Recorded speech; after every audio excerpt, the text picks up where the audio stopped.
Andy, my dude, have you heard of the magical website builder known as Squarespace? Ugh, not another Squarespace ad. I feel like every podcast is sponsored by them. Hey, don't knock it till you try it. Yes, okay, it is overhyped, but actually it lives up to the hype. Squarespace is like a website fairy godmother. With a click of a button, your site transforms into a beautiful masterpiece. A website fairy godmother? That sounds interesting. What makes it so magical? Well, for starters, those slick templates make anyone look like a professional web designer. Pick one, customize the colors and fonts to match your brand, and voila. Plus, the drag-and-drop fluid engine is so easy, your grandma could build a site on Squarespace. Well, she did knit me a lovely scarf last Christmas. Maybe website design is next. Exactly. And when you're ready to sell your Nana's handmade scarves online, Squarespace has built-in e-commerce. Add a store with one click. Get flexible payment options. Then watch those sales roll in. And when she wants to teach others her steezy scarf skills, Squarespace's new courses feature is just the ticket. Nana can set up her curriculum and enrollments and payments in a snap and become the next e-knitting influencer. Oh, wow, you really sold me with the grandma angle. Sign me up for that free trial. Just go to thenextreel.com/Squarespace and transform your site into a beautiful Squarespace masterpiece. Well, thanks, Pete. Even though it's overhyped, Squarespace actually sounds perfect for Nana's site's needs. Appreciate the warning on the ads, though. I'll brace myself next time I listen to a podcast. Anytime. Let me know if you need any help getting that site up and running.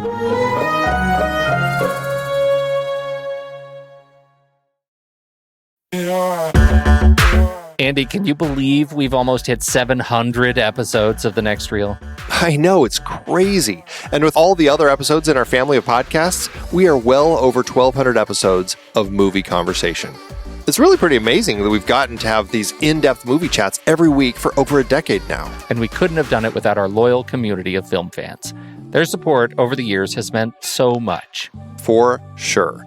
That reminds me, we should give the merch store a shout out. Buying shirts from thenextreel.com/merch is a great way listeners can continue to support the show. Plus, they get to sport our great designs. Absolutely. I think sometimes folks forget we have a variety of shirts, mugs, phone cases, and more available. In fact, a great place to start is with a shirt sporting the Next Reel's logo. We also have that classic Fast Times Spicoli Surf School tee, or the weirdly popular Rusty's European Tour shirt. The one from National Lampoon's European Vacation. Why is that so popular? Search me, but we have sold a ridiculous number of those. I guess there are a lot of Rustys taking trips to Europe? We're always adding new designs based on movies we've covered, like our brand new design for a streetcar named Desire, featuring a streetcar named Desire. So if you want to rep your love of TNR and films, head to thenextreel.com/merch. Every purchase helps us continue to have these weekly in-depth conversations. So visit thenextreel.com/merch today. And as always, thanks for listening and being a part of the Next Reel community. We've got lots more great movie chats coming your way. I'm Pete Wright. And I'm Andy Nelson. Welcome to The Next Reel. When the movie ends, our conversation begins. The spy who came in from the cold is over. Now make him wash his hands a good 20 seconds. We have to live without sympathy, don't we? We can't do that forever. One can't stay out of doors all the time. One needs to come in from the cold.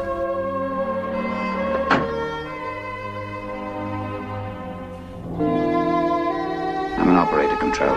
My name's Smiley. I live here. You're to think about the evidence we've cooked up to incriminate Mund. To incriminate him so lethally that his own second in command will arrest him and have him shot. So I'm to defect. They'll interrogate you, of course. And bit by bit, you'll come across with the evidence that'll kill Mund. You did it, didn't you? Your people leaked it in London. You want to get me out of Holland to some cozy workers' paradise where you can keep me safe and warm. I don't want that. Just who the hell do you think you are? How dare you come stepping in here like Napoleon ordering me about? You are a traitor, does it occur to you? A wanted, spent, dishonest man, the lowest currency of the Cold War.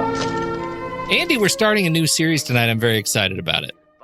We are. We're kicking off our John le Carré series, which will be Fun to talk about. A lot of spies, a lot of John le Carré. Intrigue. Yeah. Here's John the le Carré, thing. yes. John le Carré, let's get this out in the open up front. You have just corrected me on the pronunciation of his name. I'm sure I'm not alone. I It was is not saying Jean it le wrong as of Carré. last week. So Yeah. I figured it out between then and now. It's not John le Carré, And- where the accent would be, because there's an accent. Right. It's John le Carré. Right. Yes, that's exactly what our challenge is. And so I think we've decided collectively that it's not even John le Carré, it's Jolica. Right. Jolica. Just like Joseph Gordon-Levitt became Jogelet. Jogelet. This is- Jogelet. This is a Jolica. So now that we've got that resolved, that Yes. Jolica thing, now we can start talking about the meat of the spy who came in. Since we're talking about Jolica, we may as well get this all out of the way. His birth name is David John Moore Cornwell, and as you may know from research, he actually worked for MI6 and worked as a spy in the espionage business. And when he started writing novels, his first two novels, I think, they were the Foreign Office required that he use a pseudonym because since he was publishing, he was required to do that and not use his own name. So he decided to use Le Carré, which I guess is French for the square. That was his. That's how he kind of came up with the name John le Carré. So John the Square? John the Square. I don't know why. I'm not sure what he was shooting for with that. I don't know either. He is a spy. And this is a spy story. Did you like it? Do you like this one? Oh, I love this one. This is I feel like this might actually have been my first my kind of entrance into John le Carré stories, which I have grown to really love because of the complexity with which he weaves these tales and the way that there is a lot of intrigue, and it's a world of spies that you don't see in James Bond. It's, feels very real, very gritty, very tough, grounded in reality. I really I enjoy this one quite a bit. I think this one, I mean, it lays all of its cards out on the table in sort of the final speech, right? The kind of getaway. And that, I think, really cements this film's worldview on, why we have spies, why we have espionage, why does all of this exist, and why we care, right? It's this whole speech on, these are just children with toys and playing with lives, but they're just children. He is. This is one of those movies that comes with a sense of hopelessness. What we get with James Bond and the like is that sense of, thank God the spies are here because they're going to help us get to the other side of this insurmountable problem and stop these rockets from launching, and then everybody will be fine. And in this movie, everybody is not fine. I think I would struggle to say if anybody in the movie is fine. On any level, I think no one in the movie is fine. Well, I would argue Nan is set up as being fine, largely, to a certain extent. Right. But I think that goes to kind of a lot of the questions, the big questions with this story and the film, and I jotted some of them down. And the first one is really, what is the story talking about when it comes to people's and their ideologies versus morality? And I think it's interesting to see all of these spies, not just at Lemus's level, but all the way up to Control's level. Do they actually care about what is right anymore, about the morality of things? Or is there a point where it just becomes about a game of winning? And, both sides always seem to be just trying to justify the loss of innocent lives. And so it's like, do they care? I mean, they seem to care about their ideology, but more than what's right. And I think that's an interesting line that we get here. And I think that's something that Le Carré was definitely exploring here with these spies. I think that's an astute point, right? That we're trying to get to, that this movie, I think, successfully distills the morality from the mechanics. that this is a job, this is an entire sort of echelon that exists for supporting a mechanical argument in politics or a political argument, and I think that ends up being the scariest part of the movie, right? Because you end up with these people who, who are so disconnected from the people whose lives they're trying to affect because of the job that they have just been told to shoulder. And you get that feeling through Lemus in a number of ways. I mean, he never exhibits any sort of exuberance for doing the job. Like, he's never thrilled about what he wants to do. He's told he has to go just get drunk and be upset about his life choices. And it feels like he's doesn't really have to bury himself in the part to communicate that. That was another question I had. How much is Lemus actually playing a role here? Has he become so bitter toward his role that he's essentially the role that he's playing? And I think that's that was my take point. on it, yeah. Don't you think? Yeah, it definitely feels that way. I mean, there are times where they're talking about it, and I feel like, okay, now I'm seeing cracks here, and I'm seeing the actor, the spy, underneath the role. But I think so much of it is just, this is him. I think that I don't know. I feel like there was a point where he and the role that he plays were probably pretty far apart. But I don't know. I felt like his character over time had kind of grown bitter with all the deaths from all of his people that he'd been trying to protect and who he had been in charge of. And he had essentially grown into exactly what this role was, which I thought was really interesting. I think that's a really interesting point and a great observation. And I think it matters where John le Carré decided to place us in the timeline of our spy's career, right? We get him at a very cynical time. And I'm curious in the book if we get more of his life, if we get to see how he transformed. I have a hard time believing that he jumped into the role of, international espionage without some of that wide-eyed ideology still in the bag or still in the can. He has none of it here. Well, it starts in the same point where he loses his best double agent right out of the gate. Like, that's the very first thing that happens. My understanding Do you think that was the straw that broke the camel's back, so to speak? That was the thing that really caused him to go cynical like that? I mean, I do feel like it had been building, and I think that was certainly a point that it hit. And, I think, I don't know, I felt like by the time he's actually playing the role of the drunk, bitter man, and he's taking jobs at the library and all this sort of stuff, I felt like he was in a point in that particular place where, while he was there, it just kind of everything spiraled down until he was living his own role. And that's part of the artfulness of the character, right? How the character is portrayed. It's one of the things I find so intriguing about this, because it makes the climax of the movie, for me, incredibly rewarding and deeply confusing. Because I'm my head is not quite where Lemus's is. It still comes as a surprise when he's sitting on that wall and he has to make that choice, or he's choosing to make that choice, right? Of what to do next. And I really maybe we don't have to talk about that right now, but I'm I think we should. And I think that goes to a few other of the big questions I have. One is about loyalty, and I mean, he is in a role that requires people to be loyal to the organization they work for, to be loyal to the ideology that they're all preaching, more so, as it seems, than to the principles and the people within it.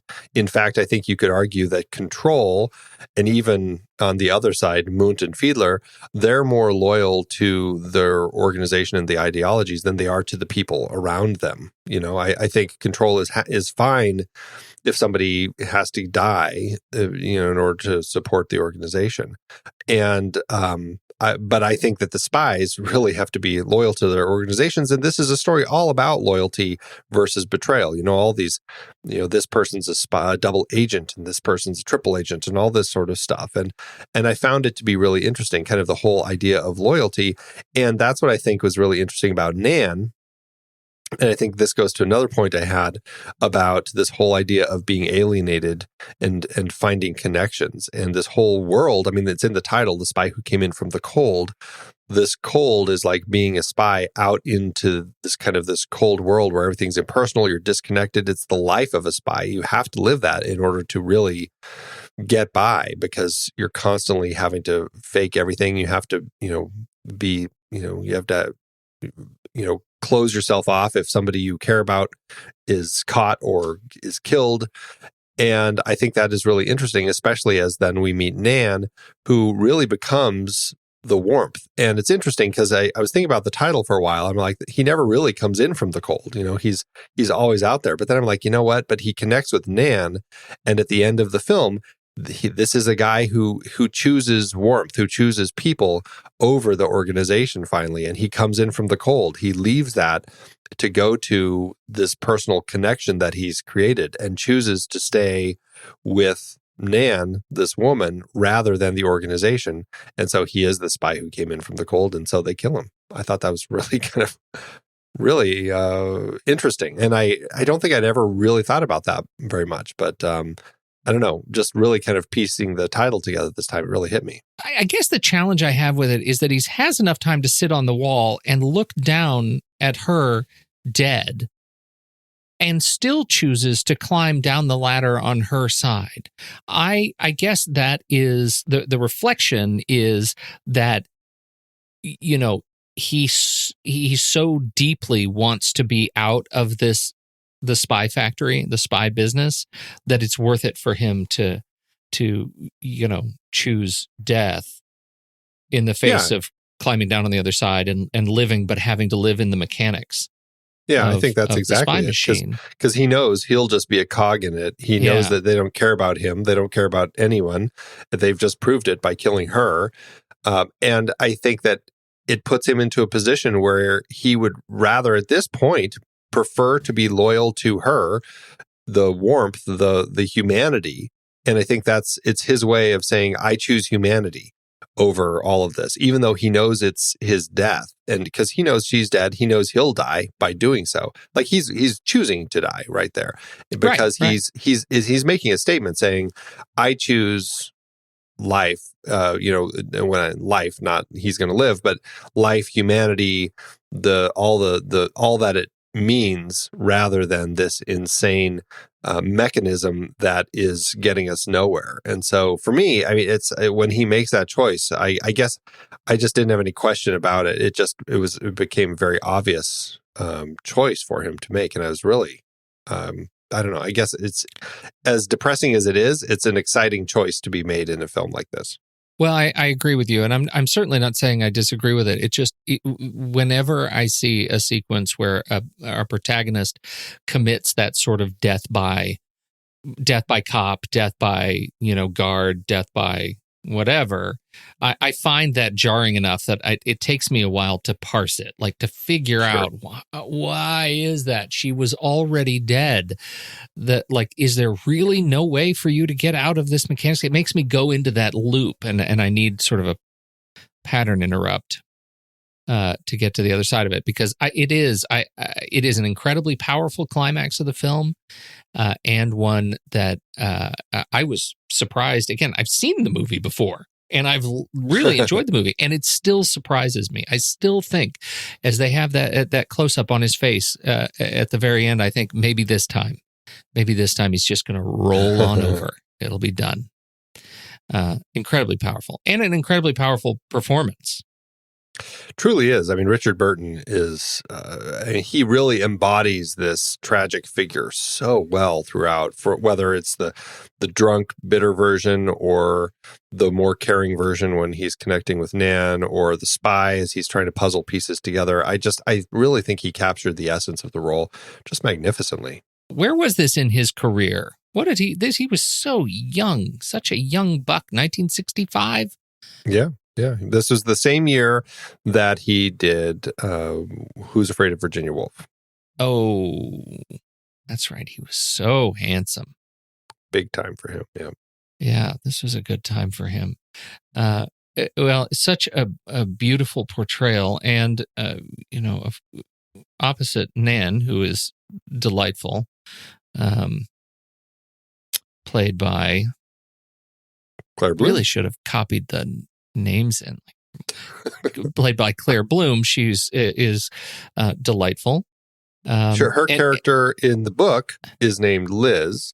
I believe what is it, Liz? I looked this up and I don't have it now. Liz Gold was the character's name in the book, but the producers were concerned that there would be some confusion in the media with Burton's then wife, Elizabeth Taylor. So they didn't want another Liz in his life, so they opted to change her name to Nan. I don't know why they couldn't keep the last name, but first name definitely they felt that's funny. Reason to change it. Yeah. I really like her character. It's a fascinating relationship, and it's one that took me a while to figure out, is this real? What is real about this relationship? I guess when I watch these movies, I feel like I'm sort of trained to look around whatever next corner there is, and I started not trusting her in the scenario, because why would she want to be in a relationship with him at all? He was... Well, I think that it's an interesting point, and I am curious about how it evolves in the novel, if there's a lot more relationship and we really get a chance to see kind of the back and forth of it. Clearly, there's a period of time while he is in this particular job at the library before he gets into this final role that he has, working kind of as the spy who is defecting. That's the word. And so I think that the movie kind of has to condense some of that time. So I'm curious about how the book does it, because I felt like the relationship is a little quick, but it didn't really bug me. I felt like they were two lost people who were kind of struggling with finding connections in their life. You know, she seemed like an unhappy person who was stuck working in this library job that she had, and just was kind of going along with it. I didn't really have any issues with the way that it played out largely. I think that it worked for me. I think that was interesting were the ways that they chose to kind of set up her character as potentially more. Like, we do have a moment when Smiley comes over to talk to her and goes inside, and that's all we see. So we're like, okay, so what happened with that? And then we find out she was, when she goes back to work, she was invited to go to the other side of the wall, to the east side of the Berlin Wall, to have a meeting with these communists and everything. And so you're getting a sense that there's something going on. So my question as she's going through all this is, okay, is she perhaps a spy? And that's what I find really interesting about the way they set up her character, which pretty much ends when you see her show up at the tribunal, at the hearing that they're having. And she seems really confused. The way that they speak to her, clearly she's not in the know. And so by that point, I'm like, okay, so she just was a pawn that was duped by essentially both sides that kind of led her to this. It sounded like Smiley only appeared at her house so that the people watching it could see him appear at her house and assume that she was involved, and which I thought was really interesting. And so, and then they use this whole ruse to get her over there so that they can get her to be a part of this tribunal. I found it to be really interesting the way that they played her throughout. But I think it's interesting the way that Le Carré also plays her and makes us read more into her character. Totally. And I think her character setup is perfect because he writes her as a young ingenue communist, that she is a wide-eyed idealist, and that is just enough doubt. It's just enough doubt when he starts playing some of those more sort of insidious strings about her character and her level of involvement, when I believe ultimately that she was just a wide-eyed communist idealist, and she wanted to go to the other side. She wanted to experience it. She had all of these motivations, and it made it, again, mechanically, way too easy for her to be used as a pawn in this particular gambit. And it's really tragic, because I think that's the perfect example of seeing how these sides are willing to use people as pawns. They set up this whole thing to bring her over there, to use her as a part of this whole elaborate scheme that Control has put together just to keep his double agent, Munt, safe. And Munt is like the perfect example of the worst kind of person in all of this. He is a former Nazi who's converted to communism to kind of keep safe. And now, because he was caught in England, he is now working as double agent again to keep safe. And everything that he does is just like the worst things that he could do just to keep his, kind of protect his own skin. And I find him to be the most interesting character. And the fact that Control is so willing to protect him. And that's what I think was so interesting. I mean, especially in context of thinking about this story when it came out. And I think the book came out in, 1963. So just a couple years before the movie, pretty fresh into the Cold War after World War II, when the Nazis were a much more prominent piece in Europe. And here you have this story about the Cold War where England is saving the Nazi and killing the Jew in order to kind of keep things moving the way they are. And I was like, wow, that is pretty brazen of le Carré to put that together in the novel. Yeah, it really is. And Peter Van Eyck is just a dastardly looking Munt. I want to punch him in the face. He really is fantastic. Just the way that he acts and performs, he carries that role really well right from the start when he comes in and he smacks Lemus upside the head. Just great all the way through. Well, and the final shot of him as he's leaving the courtroom, it's a close-up on his face, and you're not quite sure where he's looking, and we're tight on him as he takes a few steps, and I'm not sure, is he going to lean in and grab somebody? You can't quite tell what he's going to do, and it just gets closer and closer, and then he walks out of frame and is replaced by Lemus's face, and it's close on Lemus, and in the background you see there she is blurred out, thanks to that beautiful soft depth of field, and you see guards come over and take her out just as they arrest her. I mean, that whole mechanic of the three people to see what happens, but obscured just enough, is so powerful and so luscious and long. It's just a great way to say goodbye after the ultimate sort of betrayal. Yeah, I loved the way that they shot that. It was just beautifully constructed. I mean, in a film with a lot of nice scene construction and a lot of nice shots, the way that the camera moves, very still, long takes, just a lot of magnificent camera work that worked beautifully throughout. I was really impressed with that was Oswald Morris, who was the cinematographer here. Yeah, I mean, it's just a very soft touch. I don't know much about Martin Ritt, I don't think. But actually, before we get into that, can you share a few words of fondness for our man Oskar Werner as Fiedler? Oh, yeah. I mean, just another brilliant performance here. I mean, and somebody else, I think, who does a great job of kind of playing, as I guess we don't see him so much as kind of the double agent sort of person, but the way that he reacts initially to Lemus when he meets him and kind of befriends Lemus and then is so against Munt. And it's so interesting to kind of see the way that all of that plays out as you realize that he's totally being duped right here through this whole process. He does a great job, just a great job at this role. Oh, I think he does too. And that turn in the courtroom is a perfect turn as he realized that he's being duped. He has been duped, and he's being betrayed by the guy he's looking at.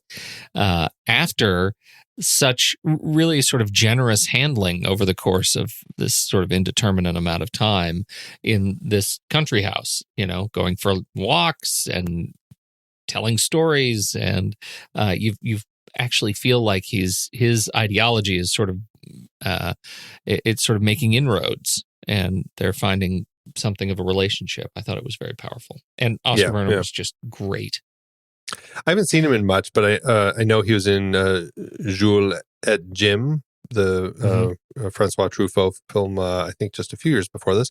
And just after this, Fahrenheit 451, another Truffaut. Yeah.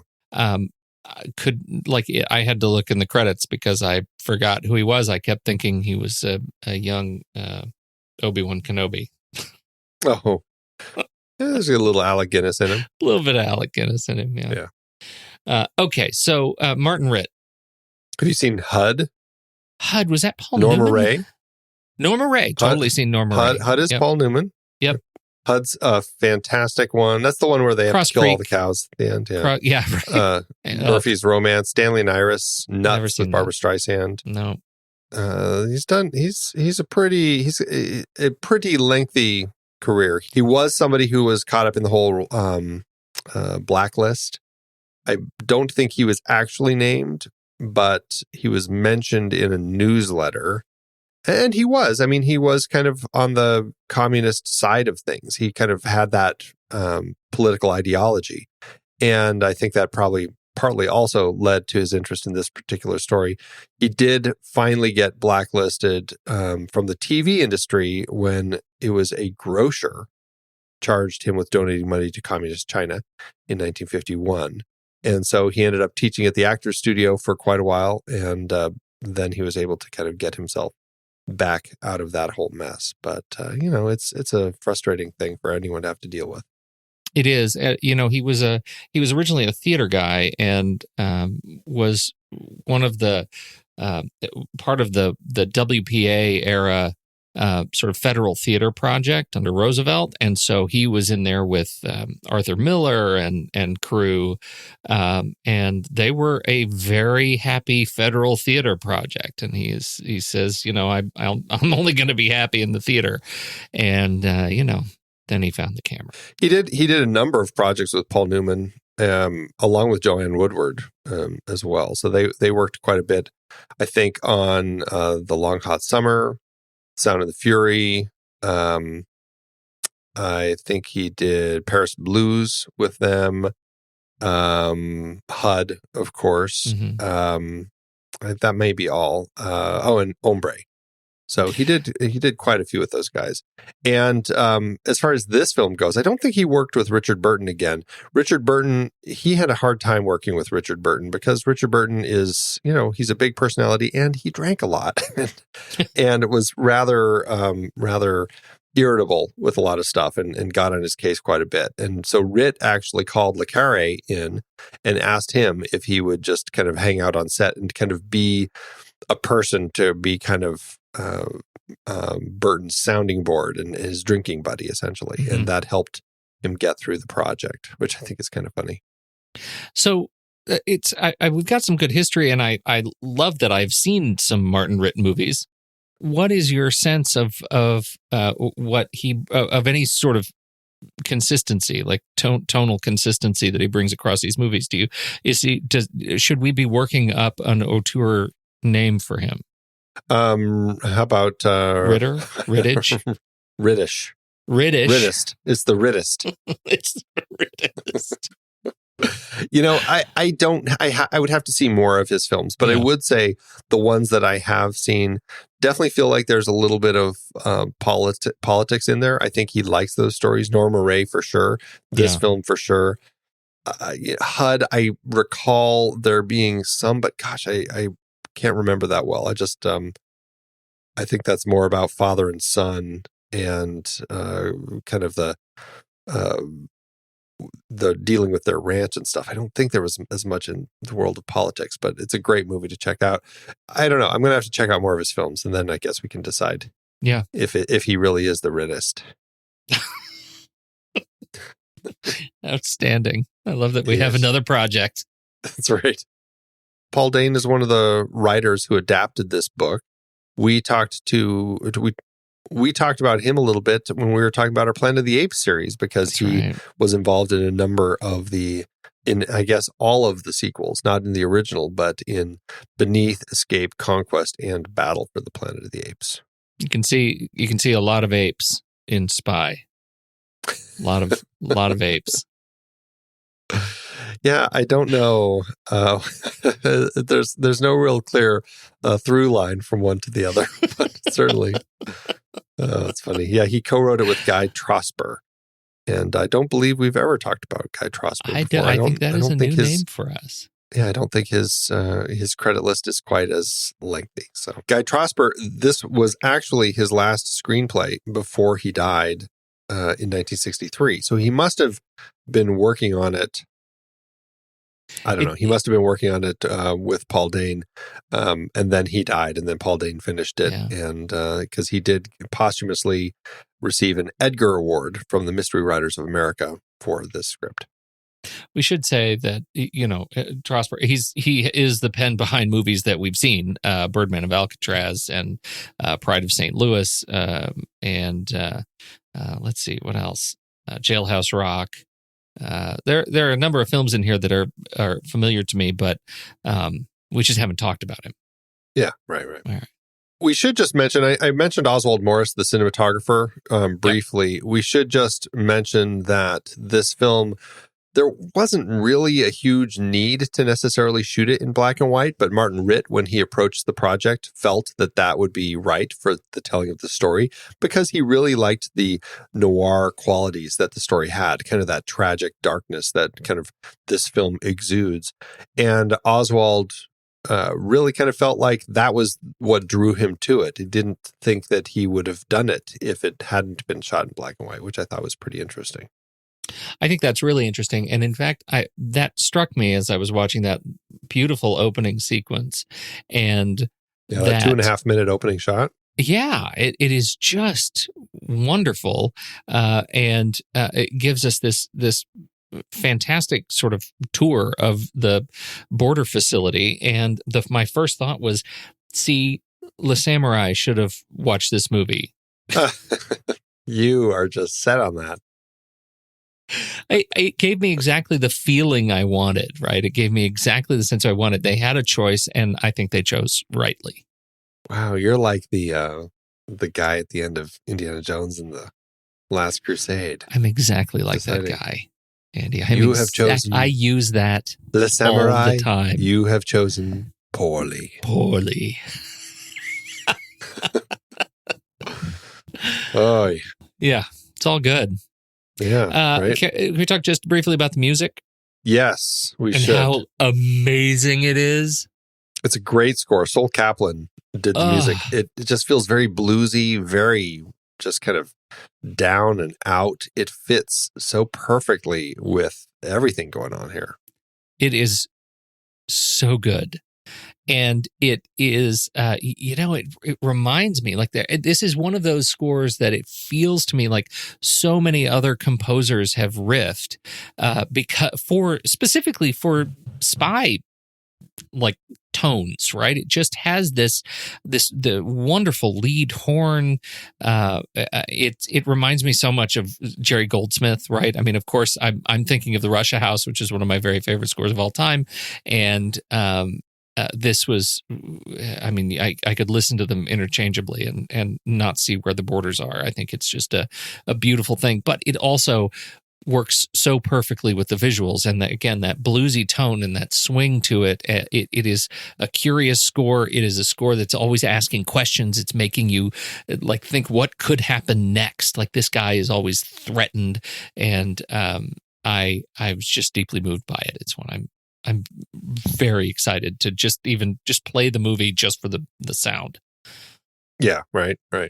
It's a great piece of music. I just love the way that it unfolds throughout. It just feels so perfect for it from beginning to end. I really enjoy it. Sol Kaplan was another person who had been blacklisted. It just, it was that time, man. It was a rough time in the 40s or in the 50s, I guess, when people were getting blacklisted and everything. Very difficult. And he, I think that, I don't know how long the period was that he wasn't working. I think it was, looks like it was about 3 or 4 years. So I'm glad he was able to get back on it and keep doing some more music, including this one. Do you have any other particular Sol Kaplan scores that you're very excited about? I don't. Looking through the list of scores that he has done, I haven't actually seen any of the other movies that he has worked on. It's funny. He's got credits, like some soundtrack credits that I'm curious about. What has he written that ended up on the Coneheads soundtrack in 1993, for example, 3 years after he died? That I find moving. He was a composer on Star Trek, the original series. He did. He composed a couple episodes. I think the what's the big one that everyone always references? The Menagerie? No, The Enemy Within. That's what I'm thinking of. Isn't that one of the top episodes that people always talk about? Probably. Yes, I think you're right. I think it is, but I've seen them all. I'm not a student of them. We should bring up the fact that it was edited by Anthony Harvey. And Anthony Harvey, I like when a film has a lot of like long shots for scenes to kind of play out, and the editor and the director let them play out. But we should mention that, I mean, he is an editor that we've talked about projects that he's worked on before, because he worked with Kubrick for a couple of films, Lolita, which we haven't talked about, but Dr. Strangelove, or How I Learned to Stop Worrying and Love the Bomb, which he did edit, and we did talk about on this show. And then he is he made an interesting shift very shortly after this. He directed he edited a couple other films after this, but largely he switched over and became a director. And we talked about him when we did The Lion in Winter, which he directed. It's actually funny to look back at The Lion in Winter after seeing this movie and see it as kind of an editor's film, you know. You get some of those same. It's actually, there may be even more continuity between the tone of his work in the editing chair and that movie as a director for Anthony Harvey than even what I have a memory of in terms of Martin Ritt's consistency, film over film, because you get some of those same sort of love of long shots, of lingering shots, of cutting at sort of very precise times and in motion, and using motion across the frame in a particularly unique way. I think he's an editor's director for sure. Yeah, and I think editing is definitely a role where editors really learn how to tell a story and what's necessary and what's not. So I think when editors transition to directing, which I don't think happens that frequently, at least I can't think of that many prominent editors who then switched over, other than the big one whose name is totally eluding me right now, but who directed Star Trek the Motion Picture and edited Citizen Kane. Robert Wise. There's a good example. Somebody who went from Citizen Kane to Star Trek the Motion Picture. Interesting. And many other great films. But mostly just those two. That's it. That's it. Forget all the rest. Just like Spike Lee, he only had 3 great films, and the rest is just trash.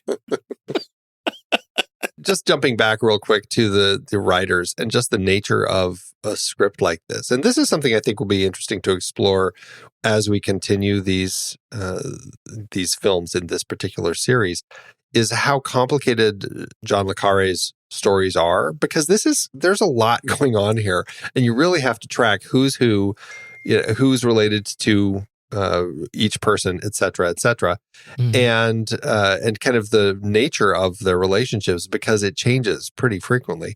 And as we get into, and I haven't seen The Little Drummer Girl, so that'll be an interesting one to jump into, but certainly Tinker Tailor Soldier Spy, that's pretty convoluted. And so I'm actually hoping, before we get to that one, I'm hoping to kind of plow through the whole BBC miniseries with Alec Guinness, to kind of compare that one. I haven't read any of these books, but I do want to at least have that to compare and just see how well the compression worked.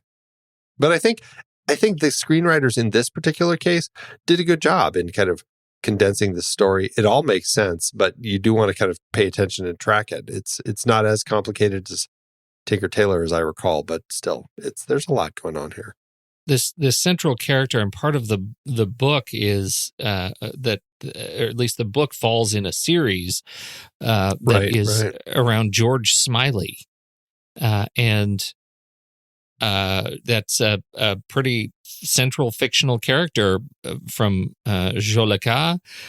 He was one of those career intelligence officers, and he's been in, let's see, Call for the Dead, A Murder of Quality, Tinker Tailor Soldier Spy, The Honorable Schoolboy, and Smiley's People, and a supporting character here, along with In the Looking Glass and The Secret Pilgrim and A Legacy of Spies. So we only get just a dash of him, but he is still part of the George Smiley narrative universe.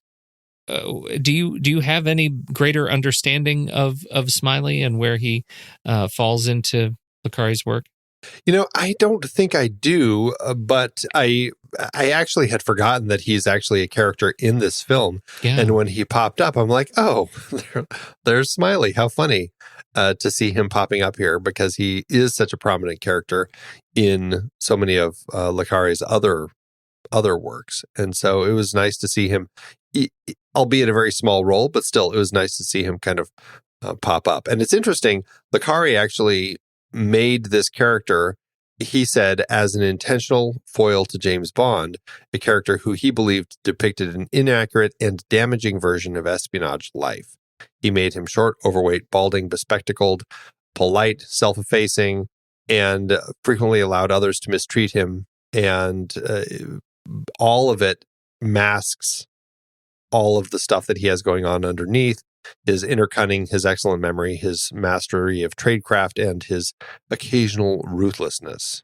I think that's a very interesting way to kind of spin a spy because of the way that James Bond played. And I think this film, and I'm sure this whole series, is really going to be a very antithetical James Bond that we look at. Yeah, I think so. And I just love the idea of Smiley as this guy that everyone underestimates, and yet is a master sort of espionage tradesman, and James Bond is this guy that no one underestimates, because he's handsome and charming and debonair and rich and all of that.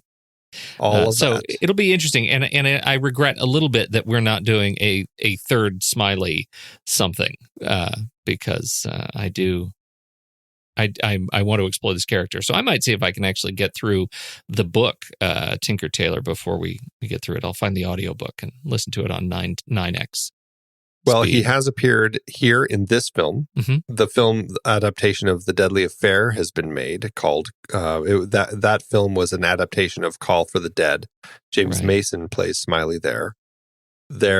He was actually dropped when they made a film adaptation of The Looking Glass War, so don't bother with that one. Okay. From 1969. Noted. And then, of course, Gary Oldman in the 2011 film that we'll be talking about. Right. That's the films. I mean, he's been in TV a couple other times, and radio shows, comics. I mean, he's definitely a guy who's popped up quite a bit. Well, and I think Alec Guinness was a famous portrayal of him, right, in Smiley's People. Oh, he's probably the most famous because of the TV series that he appeared in for Tinker Tailor Soldier Spy in 1979 and Smiley's People, 1982.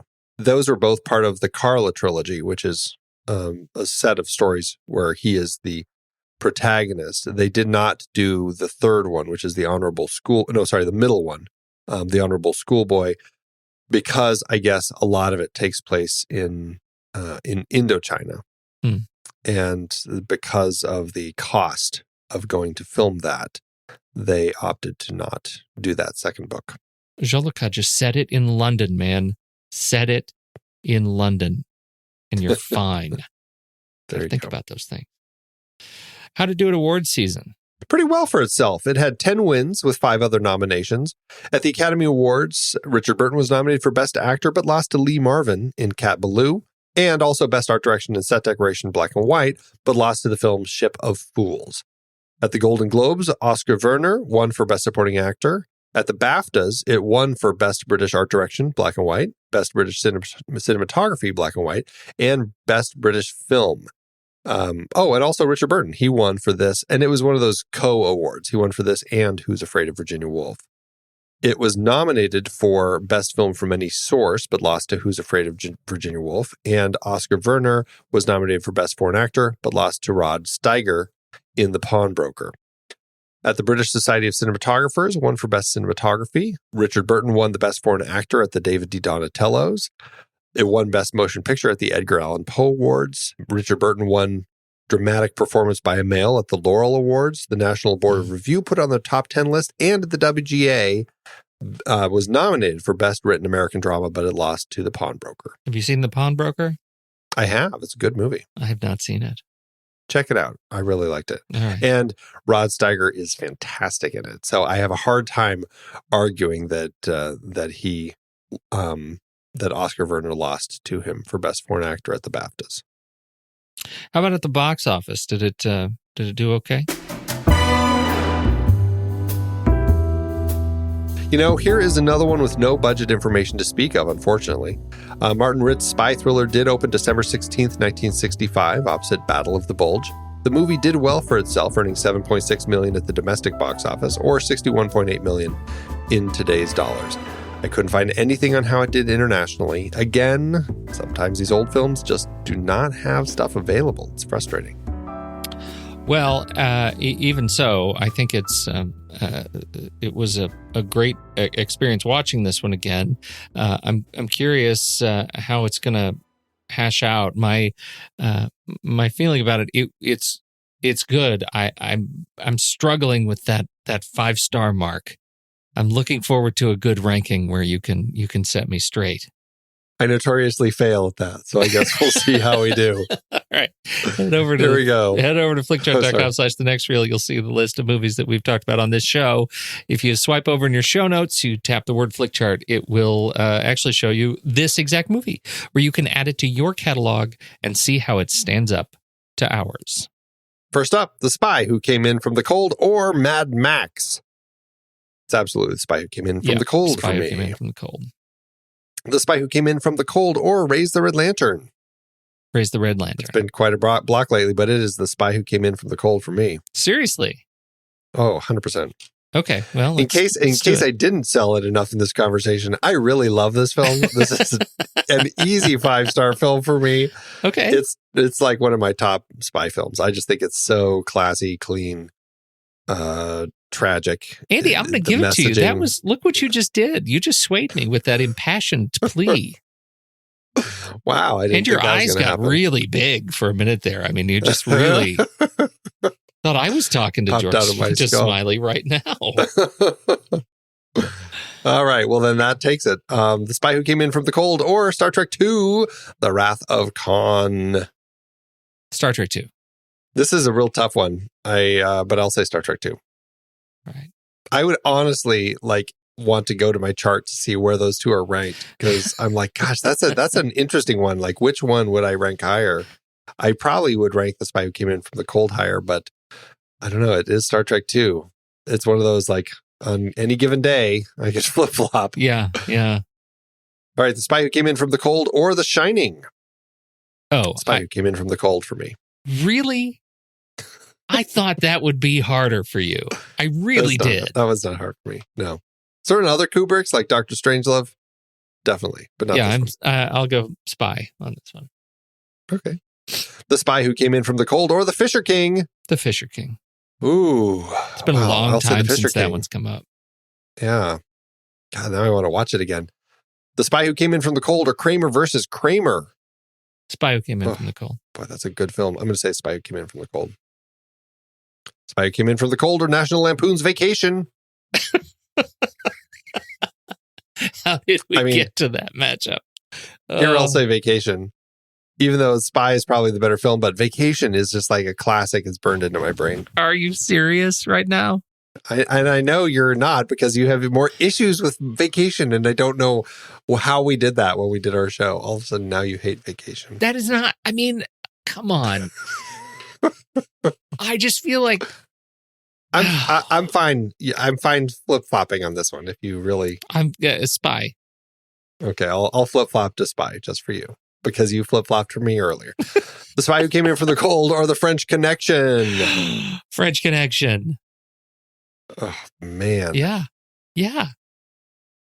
I'll say French Connection. That is a tough one, man. Yeah, it is. Not that tough. But You did this fine. film did really well for itself. Spy Who Came In From the Cold ended up in spot 73 on our chart. 73 out of 445, which puts it at an 84%. Much too low for my taste. That's funny. I mean, I get it. And I feel like we didn't go to the mat at all, right? I mean, we agreed on everything with the exception of those 2 flip-flops. Yes. Which were in the right, after all. But this thing also got blasted on my own chart. How did it do on yours? Oh, it did well. It landed in spot 119 out of 4307, which is a 97%. Wow. Very high, very high. So This is an easy one for me to watch and love. I just find it to be perfectly done. I am cruising at 1441 movies, and this one landed at 338. It ran into things that I just couldn't, Andy, and that puts it at 77%. Ouch. I know. Now, if I'm to go by the algorithm here over at letterboxd.com/thenextreel, this would be a 4-star movie. I'm wary about the full 5 stars. I'm wary about that because I've been on a kind of a 5-star run of late. I don't know if you noticed. Spike Lee was pretty solid with our 5 stars. Well, and the film noir stuff right before that. Do you mean the French crime films? Yeah, you know what I'm talking about. Film noir. There's French in the word, in the title. So I really struggle with this. I'm assuming This is because of all the back channel conversations about 5-star, all that, isn't it? Yeah, I hate it. I absolutely hate it. I wish I have no just qualms about giving 5 stars. If I really love a film, I would give it 5 stars. Okay. Well, but if you want to diminish the quality of this film in your heart, what are you doing right now? You want to diminish the quality of the film? This is what we've turned to? No, I'm terrible. No, no, seriously, give it what you want. It's okay. It's okay. I think I can do it. I think I'm going to give it a 5 stars with you. Wow. I'm going to give it a 5 stars. I'm with Andy. I think so. I really enjoy this movie. The thing is, I can't figure out where the stars would fall. Where would the stars fall, Andy? I don't know. Well, that's the question. And as long as I can't answer that, then shut up, Pete. It seemed like you had issues at the ending, but those were, no, Andy, it would be much more accurate to say that the film had issues with me. I own that. I didn't Richard get Burton it. looking through the screen at you. It just took me a while to come to terms with it. I don't have issues with it. I'm the dummy in this case. Look at you. This was a great win for you. You really have impacted I know, me. somehow. Yeah. Somehow I did. Okay. Didn't win it on Le Samurai, but hey, I got it here. Yeah. Certainly didn't win on 2001. Whew. No, I definitely won 2001. Yes, you did. Yes, you did. Where do we go from here?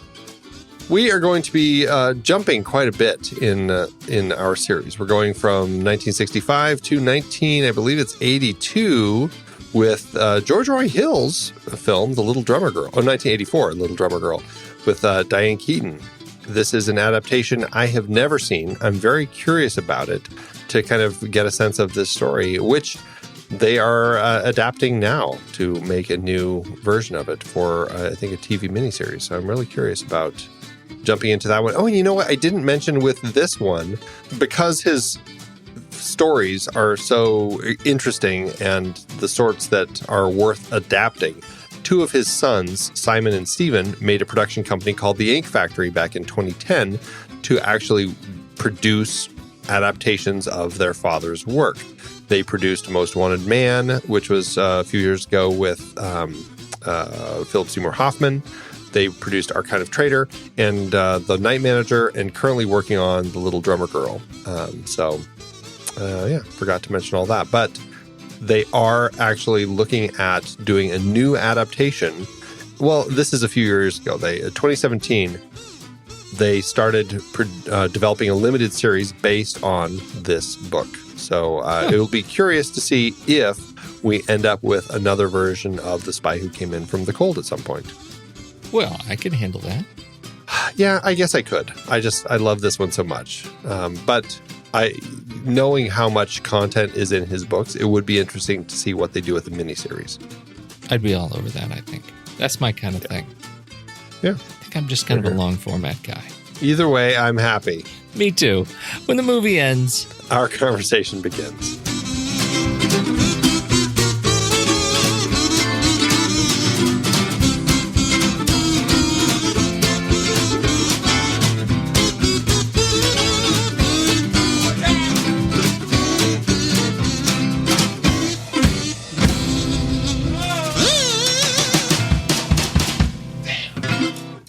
Amazon giveth, Andrew. As Amazon always doeth. Amazon, they sort of did. At least we landed on Amazon, and we're staying there this time. We are. It's just been a rarity lately. Yeah, a lot of people have problems with the regional specificity of the DVDs that they've gotten here. Oh, regions. Real problem with regions. I don't know why we even have regions. Regions are dumb. Let's move on. Indeed. From regions. Indeed, yes. But we did find some near and around the bottom of the barrel that we are able to share. Would you like to go first? Let's read them. Sure. I've got a 1-star by Hector. Hector says, dated. Does not hold up to time as some of the greats do. Burton looks to be phoning it in. Compared to Soldier Tinker Tailor Spy, this outing seems fabricated with very little research. Compared to Soldier Tinker Tailor Spy. Oh, dear. So much very little enthusiasm. Research. Yes. Very little research. There's clearly no research in this. Unbelievable. I think Hector is a spy himself. I think so. Well, I have a 1-star from M. Lewis from 2013 who says, this is a great movie, completely spoiled by the ending. It's a little bit longer, so forgive me of that. I think this is interesting. This was a gripping story, superbly acted and well carried out. Sadly, the ending totally ruined the movie for me. Besides being sad, it's simply repugnant to everything I believe about life, and the plot device they used is, frankly, cheap and worn out. It's disappointing to see an otherwise great movie spoiled by such deep dramatics in the last 30 seconds. If you feel like life has some meaning and that standing for what's right is important, then skip this film. On the other hand, if you think we all just live and die, make worthless sacrifices for non-existent causes, count for nothing and mean even less, you'll like a movie like this to leave you feeling bleak, unimportant, dejected, insignificant, empty, and depressed. Enjoy. In short, this is a seriously twisted movie. I hope whoever wrote the story and produced the film eventually got the help they appear to have needed so badly. Okay. Wow. I'm just saying, in spite of the sort of narrative theatrics that they put in there, I kind of get where he's coming from. It's gloomy. It's gloomy. It is. But I think that... Look, no, I'm a 5-star guy, Andy. I'm a 5-star guy. I'm not defending this 1-star tripe. I'm just saying, I get it. You get it.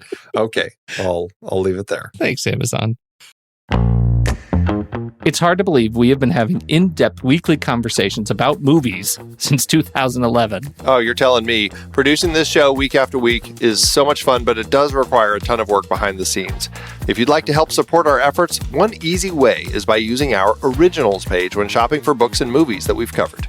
Your purchases made through our links give us a small commission at no extra cost to you and allow us to keep having these great discussions. We are highlighting adaptations from Season 9 over at our originals page, thenextreel.com/originals. That's the site where listeners can purchase the source material for all of our adapted film discussions. We had a big Robin Hood series this season, looking at 9 different versions on screen. Many were likely adapted from Howard Pyle's The Merry Adventures of Robin Hood, including Douglas Fairbanks in Robin Hood, The Adventures of Robin Hood, Disney's Robin Hood Prince of Thieves, and the 1991 Robin Hood, and Ridley Scott's Robin Hood. Robin and Marian was specifically based on the ballad The Jest of Robin Hood. And we really don't have too much to say about Robin and the Seven Hoods. We talked Dead Ringers for our David Cronenberg series adapted from Barry Wood and Jack Geislin's novel Twins. Have you checked out that show? You know, I haven't, but I've heard great things. 2 comedies from our Steve Martin series were adaptations, Pennies from Heaven from the BBC series, and The Lonely Guy from the book by Bruce J. Friedman. The Best Little Whorehouse in Texas was part of our Colin Higgins series, adapted from the Broadway musical. Spike Lee brought us Black Klansman from Ron Stallworth's memoir.